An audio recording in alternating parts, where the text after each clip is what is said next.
मैं जैसे कहता हूँ ना कि लौंडा इश्क में चूतिया नहीं बनता, वो सिर्फ बनने की एक्टिंग करता है। वरना जो लौंडा बाइक को हिला के ये बता दे कि टंकी में इतना पेट्रोल है और यहाँ तक जाएगी, वो चूतिया कैसे बन सकता है। जो लड़का तिरछी आंख से ये देख के बता दे हाँ, वो कि पेट्रोल पंप पे जा रहा है, दिमाग कहीं भी बिजी हो, नजरें कहीं भी हो, फिर भी वो जीरो देख लेता है और उसे पता, लड़की ये सोच के चूतिया बनाती है कि इसे मेरे लेट रिप्लाई समझ में नहीं आएंगे। उसे पता है कि उंगलियां कितनी टाइप कर सकती है तेरी, उसे ये भी पता है कि जब तू ये बोल रही है कि मम्मी आ गई थी, देन घर के अंदर ये काम है। उसे पता है कि लड़की जब किसी और लड़के के साथ बिजी होती है और अगर घर वालों के साथ बिजी होती है तो रिप्लाई किस तरह के जाते हैं। दुखी और बदकिस्मत लोगों से बचें। मेरी बात याद रखिए, नोट करिए। आज का ये वीडियो हर उस आदमी के लिए है जो जीवन में कामयाब होना चाहता है, आगे बढ़ना चाहता है, लेकिन उसको समझ नहीं आ रहा कि गड़बड़ कहां हो रही है। कभी कभी हो सकता है आपके साथ बैठा व्यक्ति आपकी नाकामयाबी का सबसे बड़ा कारण हो। आप में ताकत बहुत है, लेकिन आपके आजू बाजू, आपके इर्द गिर्द वो लोग हैं, उन लोगों का जमघट है जो आपको आगे नहीं बढ़ने दे रहे। दुखी और बदकिस्मत लोगों से बचें। मैं फिर रिपीट करता हूं, दुखी और बदकिस्मत लोगों से बचें। आप किसी दूसरे के दुख से मर सकते हैं। भावनात्मक अवस्थाएं बीमारियों की तरह ही संक्रमित होती हैं। हो सकता है आपको लगे कि आप डूबते आदमी की मदद कर रहे हैं, लेकिन यह याद रखें कि ऐसा करके आप सिर्फ अपनी मुश्किलें बढ़ा रहे हैं। बदकिस्मत लोग बदकिस्मती को अपनी तरफ आकर्षित करते हैं। बुरे लोगों को हमेशा बुरे ही लोग टकरते हैं।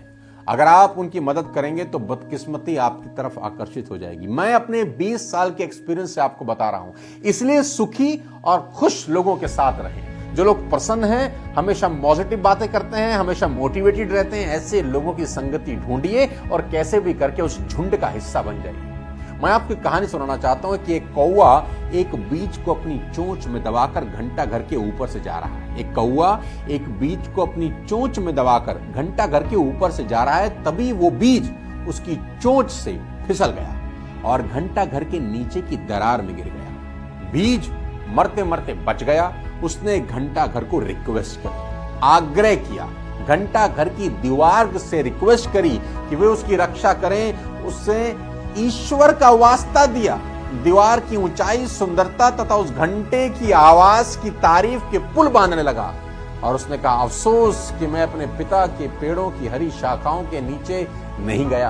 अफसोस कि मैं ऐसी जमीन पर नहीं गिरा जो पत्तियों से ढकी हो, लेकिन कम से कम आप तो मुझे सहारा दें। जब मैं उस चोंच में था तो मैंने कसम खाई थी कि अगर मैं बच गया तो अपनी बाकी जिंदगी एक छोटे से छेद में गुजार दूंगा। यह शब्द सुनकर दीवार को तरस आ गया और उसने उस बीज को वहीं शरण दी जहां वह गिरा था। कुछ ही समय में बीज की जड़ें निकल आई और बीज नीचे पत्थरों की दीवार के बीच में सेंध लगाने लगा और उन्हें दूर खिसकाने लगा। पेड़ की शाखाएं भी आसमान की तरफ बढ़ने लगी और जल्दी ही वह उस घंटा घर से ज्यादा बड़ा हो गया और उसकी गुथी हुई जड़ें इतनी मोटी हो गई कि वह दीवार को ही गिराने लगी और पुराने पत्थरों को उनकी जगह से दूर हटाने लगी। बहुत देर बाद जाकर दीवार को होश आया, ओहो, कि दया के कारण उसने अपने ही विनाश को आमंत्रित कर लिया। साथियों, लेकिन अब अफसोस करने से कोई फायदा नहीं था, क्योंकि कुछ ही समय के बाद वह दीवार गिर गई। कौन व्यक्ति आपके आजू बाजू है,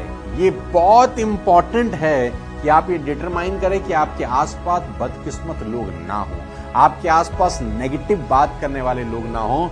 क्योंकि भगवान राम से उनकी माता कैकेयी अथाह स्नेह, अथाह प्रेम करती थी। भगवान राम उनको अपने बायोलॉजिकल सन भरत से ज्यादा अजीज थे, ज्यादा मोहब्बत थी उनको भगवान राम से। लेकिन जिस दिन महारानी कैकेयी ने मंथरा को अनुमति दी कि आइए मेरे साथ बात करिए, मंथरा जब कैकेयी से बात करने लगी तो मंथरा ने कुछ समय के अंदर कैकेयी को क्या समझाया, ये आप सबको पता है कि माँ कैकेयी जो राम से अथाह स्नेह करती थी, अचानक राम उनको दुश्मन लगने लगे और उनको लगने लगा कि भरत की जिंदगी में आगे बढ़ने में अगर कोई सबसे बड़ा रुकावट है तो वो राम है। 14 वर्ष का वनवास कैकेयी ने भगवान राम को दे दिया। और मैं आपको बता दूं, आप जान के बहुत ताज्जुब होंगे कि कैकेयी जिंदगी भर ये सोचती रही कि भगवान राम को जो वनवास हुआ है वो कैकेयी के कारण हुआ है, लेकिन ऐसा नहीं है। भगवान राम को वनवास कैकेयी के कारण नहीं, इस कारण से हुआ कि उन्होंने मंथरा को मौका दिया उनसे बात करने का और उनको प्रभावित करने का। ये बहुत इंपॉर्टेंट है कि आप किन लोगों के साथ रहते हैं। 6 नवयुवक, 6 लोग पानी की बोट में समुद्र की यात्रा करने निकले। 6 लोग पानी की बोट में समुद्र यात्रा